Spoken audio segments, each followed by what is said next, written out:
So our kids, do they often, are they responsible for a lot of the strain that comes in marriages? Well, let me ask you this. What did you think was going to happen? I don't think I thought that far.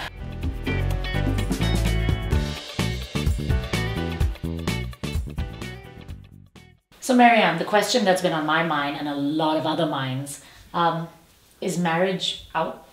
That's a really good question. A lot of people think so, and actually, according to the statistics, new 2018 statistics, no, it's not. What's changing is people are marrying later. Right. They're cohabitating now, right? So it looks like that's the trend, but it's really not. And I also think that people are more discerning, a little bit more discerning about, you know, the big responsibility that it involves. But straight down the middle, 50% of most people are married over the age of 18. So it's not lost its popularity. Why does it have such a bad rap then? Why does people... I'm not sure it has any worse rap than it's had historically. If you think about it, we get all these expressions like ball and chain and you know, these kinds of things. Commitment often feels like a closing off of something. And then there's a whole new wave, finally, of our expanding sense of our sexuality. So people are exploring different options, right? Gender fluidity. Right. Sexual fluidity, things like that. So I think all of that is, we're deviating from some of that normative behavior, the traditional kind of behavior that we used to sort of just fall into. Right. There's often a disconnect. One partner is looking to expand and one partner is potentially a little bit more, I'd like to play it safe, traditional. Right, so now we're crossing into the territory of once you've made that commitment, right, then what and how do we get into trouble? Part of my favorite thing to talk about is the happily ever after syndrome, right? We've got it, it's a Western bug, but then we cross over into, I would even call it a 90-day wonder. You wonder what happened to that person that you married, right? So you're going along, you're really enjoying each other, and then suddenly there's a child. That's often a place where we start to change how we are together, or a new job, or success, or boredom, or whatever it is. It's often an unconscious experience, and it's not just one thing, right? It's a cumulative effect. And then you find yourself unable to sort of tolerate this new way of being together that you haven't really explicitly negotiated. Does the research show that getting married in your 20s is maybe not as smart as getting married in your 30s? Well, some of us can look back and say, wow, what the hell? I look back and say, well, boy, I thought I knew everything when I was 18. I was such a know-it-all. I still am trying to quit, right? But I'm not sure it's always about age. I think there is something to be said for having good experience, solid experience. But then there's the conversation around being an old soul. So some of us are sort of more mature when we arrive. So it has more to do with, I think, the blending of who you are, who you came here as, your cultural influences, the traditions you were born into, and then your choice points as a conscious being, right? If you're really unconscious, and let's define that, I don't know who I am. That to me is the epitome of unconsciousness, is I don't know who I am yet. And when I change and grow and I choose a partner based on an unconscious me that I think I am, when I start to unfold, the person I chose might not be the best fit for me. So you can see how you can get into trouble with that. And in your 20s, typically we're looking at, who am I still? What are the different hats? What is my persona? Who am I moving through the world? And then we start moving into our relational selves in our late 20s and 30s. Who am I with you? What does it mean to care for other people, right?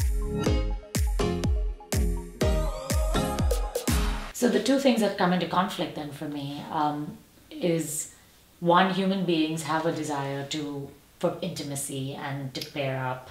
But there's also the whole thing about the need for novelty. I mean, Esther Perel talks about this a lot when she talks about infidelity. How do we reconcile those two? Are we made for monogamy? Yes. Or so not? This is a good really good question. For me, very fascinating. We have those three parts. Our brain has three parts, right? The old brain, the reptilian brain, the mammalian brain, which is relational, and then our frontal lobe. And we are in conflict about many things.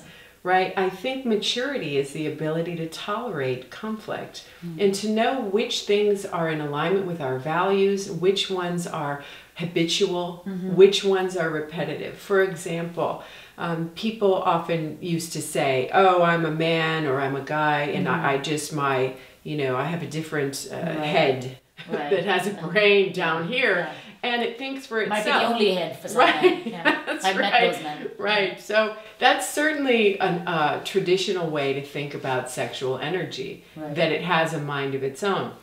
We just call that the reptilian brain, right? It's about instinct, your base. Exactly. Needs. But when we evolved, we moved up through the mammalian brain, and it's relational. We get attached.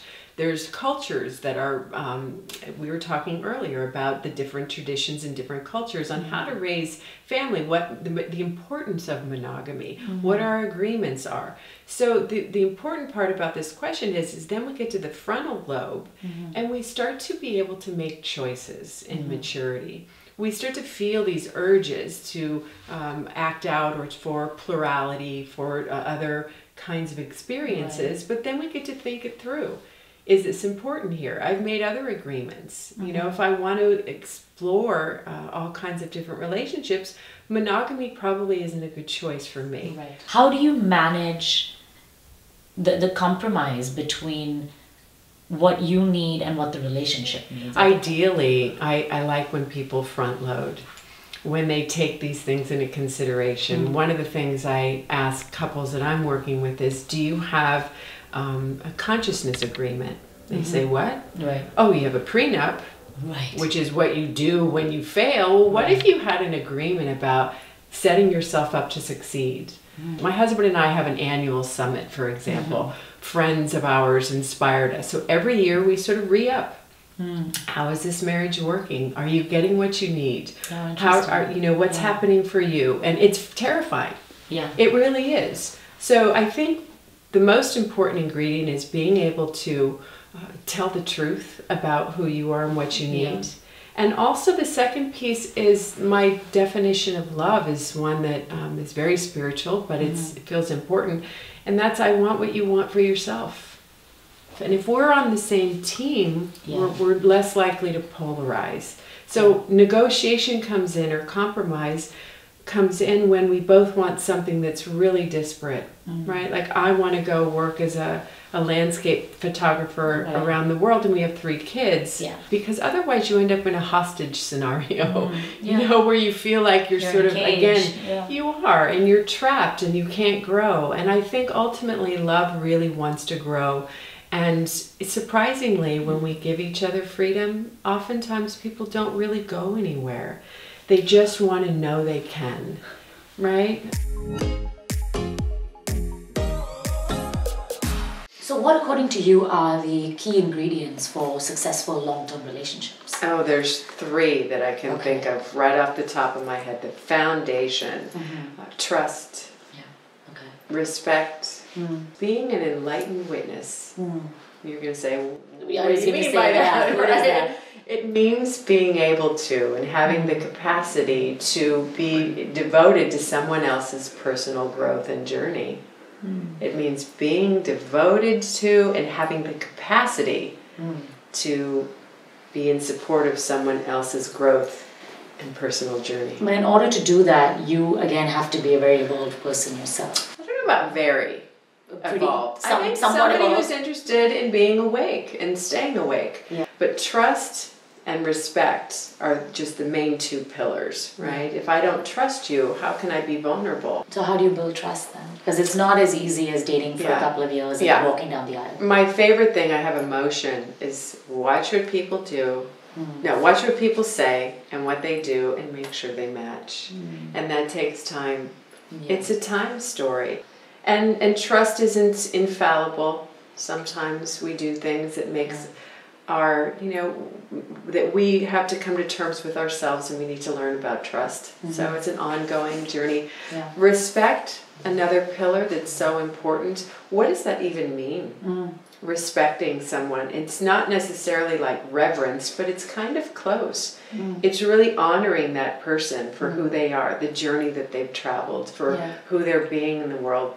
I think about my own experience. I think about, when was it hardest for me to trust after it was broken or severed? And early on, I wasn't capable.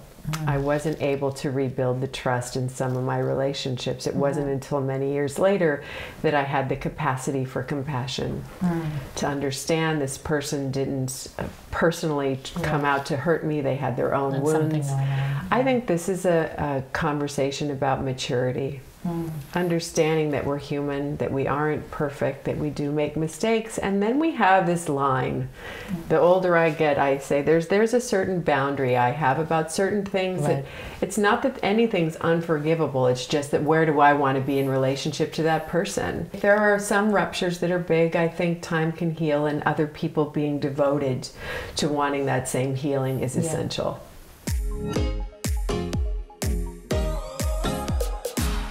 Some relationships are just not meant to be. How do you know when it's time to walk away? Yeah, I generally shy away from that magical thinking. Meant to be sort of feels like it's static, right? It's this, again, back to this, well, and back to this happily ever after. Meant to be what? What does that mean? I think there are certain times in a relationship that we need to pause. Sometimes we need to absolutely stop if there's violence involved, overt abuse involved.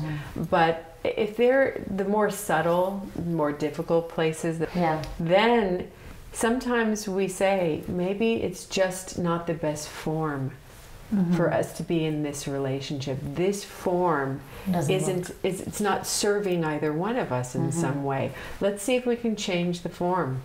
So what are examples of forms? I mean, monogamous, like friendship, or having a separation for a while to see if it's true, to see what's really needed. Sometimes when we're in it, we're eclipsed by it. It's hard to see because we're so polarized or climbing all over each other. So pausing is often a good place. So let's talk about the opposites attract, because what I love is opposites attract, but they don't stay together. What do you think of that? So I think if we were really simplistic beings, that would be a wonderful equation, right? Where opposites attract. There is a phenomenon of that kind of polarity. It creates a charge. It can happen at the chemistry level. Our chemistry is so dissimilar that nature says, I can smell you and just feel like, oh my God, right? I can't live without you, kind of a thing. But you are someone who does life very differently than me, but yet there's something that I can't deny. Well, chemistry is about making good babies, right? Your dissimilarity in genetics is what creates this intense attraction. Back to evolution. Absolutely. That's one thing. In a relationship, sometimes we're attracted to someone who has qualities that we don't possess, that we really want. It's important to feel into where the opposition is, where is it coming from, and can it be supportive and help me grow into someone, a more full-rounded person, right? Versus, you know, this person's shooting heroin and I work on a, you know, on a psych ward with recovering addicts. Yeah, that's truly opposite. You know, you might want to look at that. Picture this. There they are, running down the beach towards you, hair blowing in the wind, your heart's beating. It's just right out of a movie. Feeling like I can't breathe, I can't eat. It is divine, drug induced, just addictive galore, right? And it can be addictive, but it feels so amazing. What I like to say is, that being said, it's not the best litmus test for compatible partnership. And compatibility isn't the #1 reason people get into relationship. It's love, by the way. 83% of all people in relationships choose love over everything else for a reason to get married. But what is love then? Isn't love a blend of, isn't love chemistry essentially? Well, I'm not sure. I think we start there. So people who are looking for healthy, sustainable relationships are going to include chemistry, but I don't think they're going to put their bet the ranch on chemistry alone, which is why we have, you know, one night stands or, you know, flings or, you know, torrid affairs. But obviously for some people, those things, when time goes by, they don't have enough teeth. The relationship doesn't have enough chops to hold on, right? Because there's the mind, there's the heart, and there's the way we move through life together. We can do a lot of this, and then there's the lower chakras. So I like to say to people, here's how we don't break our hearts. Use this before you use this, so you don't break this. Oh, right? It's a good one. It's a good one. It's a really simple. Good one. Does chemistry fade over time? Chemistry can come and go. Yeah. It changes during times of life, menopause, being a parent, sleep, eat, time of life, how much trauma you've had in your life. Are you prone to depression? I mean, all of these things were so complex. So chemistry can be something that we enjoy feeling, but if we put all of our energy and banking all of our that the foundation of our relationship is about chemistry, I think it's not a great foundation. And because it changes. So what I like to say to people is let the spark light something more enduring. Right? So our kids, are they responsible for a lot of the strain that comes in marriages? Well, let me ask you this. What did you think was going to happen? I don't think I thought that far. Actually, that's not true. Now that I think about it, I think that we are sold the fairy tale. Yes. I think from the books, and from every picture that you see is like this, right? The man looking down at the woman, looking down at the baby, and it's all blissful. What you don't see is the complete shit show that it is after that. I really like the idea that you feel like you were sold the happily ever after story about children. It's like anything else, you know, when we have these childlike ideas or these fantasies, this magical thinking, the wake up is often painful. So of course things are going to change, starting with your body changes, your drive to be close to that person changes. And if we're not prepared, it can be really painful and it can pull us apart very easily. My first marriage didn't make it. Because of that, we weren't prepared. We had no idea. We thought love would be enough. That's right. We have this idea that we've failed somehow if we run into trouble, if we run into hardship, and that it means we have to leave. I say stay. Have the courage to stay. That's when things are getting good. Why don't we start a new trend? Something's wrong, hurrah, it means we're growing. When you build muscle, it hurts. You tear the muscle, and you need to let it repair and be able to tolerate not having it be a fantasy. This is maturity. We do focus on, you know, the mothers and sleepless nights, and that's a shit show as well. But what happens to the relationship? I think there's just, how do you find that information if we don't have access to people like you? Right, absolutely. So we're doing what we can to try to spread the message. Right. Stay in the boat. Right. Do not jump out of the boat into the big, choppy, torrential rain sea. You're probably not going to fare well. And here's the other thing, people. When you leave this relationship, there's a 90% chance you're going to go find a relationship just like it, because that's repetition of the pattern. We have this fantasy that there's somewhere else that's going to be better. Oh, by the way, wherever you go, there you are. It's the only thing that's a common denominator in your whole life. Oh, is you. So I'm just saying, when you take that show on the road, if you haven't done your homework, you know, you're not really setting yourself up to succeed. That's a good Stay. Pause. Stick it out versus staying in. Stick it out is a kind of suck it up. I'm just going to plow through. Staying in the ring, I call it, is a conscious choice to. And it's being curious. What's happening? What's needed here? What's happening isn't a shutting down and just enduring. Toughing it out.